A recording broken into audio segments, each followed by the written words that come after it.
জি আসসালামু আলাইকুম। যে যেখান থেকে দেখছেন আশা করি সবাই ভালো আছেন। আজ আপনাদের সামনে আমি বলতে চাই যে আপনি সমস্যায় আছেন, সমস্যা সমাধান করবে যে দুটো দোয়া আপনি কন্টিনিউ পড়ুন, আপনার সমস্যা কম বেশি সমাধান হয়ে যাবে। এবং যে দোয়া কবুল হয়েছে নবীদের, কোরআন থেকে সেই দোয়া। যাই হোক, আপনি যে সমস্যায় পড়েন না কেন, আপনি দোয়াটা কম বেশি পড়তে থাকেন, আপনার সমস্যার সমাধান হয়ে যাবে। প্রথমত দোয়া ইউনুস, লা ইলাহা ইল্লা আনতা সুবহানাকা ইন্নী কুনতু মিনাজ জালিমিন। অর্থাৎ, হে আল্লাহ, পৃথিবীর বুকে আর সাহায্যকারী কেউ নেই, একমাত্র তুমি ছাড়া আর কেউ সাহায্য করার কেউ নেই।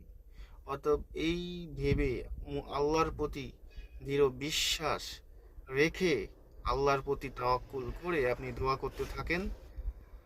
আর আপনার আল্লাহর কাছে বলতে থাকেন, ইন্না লিল্লাহি ওয়া ইন্না ইলাইহি রাজিউন।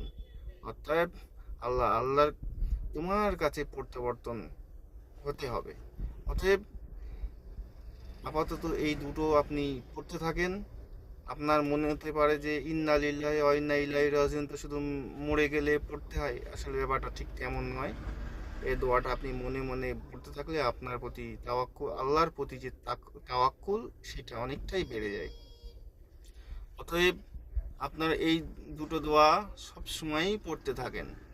দেখুন, আপনার যে কোনো সমস্যা আল্লাহ সমাধান করবে।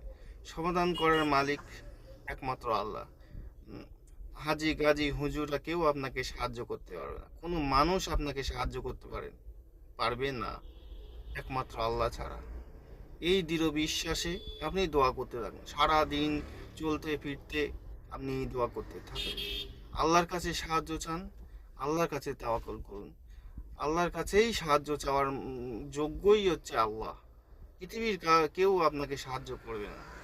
আমরা যা হুজুর পীর মাশায়েখদের কাছে আমরা চাই, মাজারে চাই, এগুলো করবেন না। আপনি আল্লাহর কাছে চান, আল্লাহ আপনার ডাকে সাড়া দেয় তো।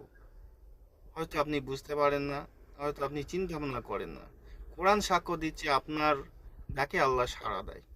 অতএব চলুন আল্লাহর কাছে দোয়া করি। এই দুটো দোয়া আপনি করুন, আপনার আল্লাহ হতে সাহায্য আসবে ইনশাআল্লাহ। যাক, সবাই ভালো থাকবেন,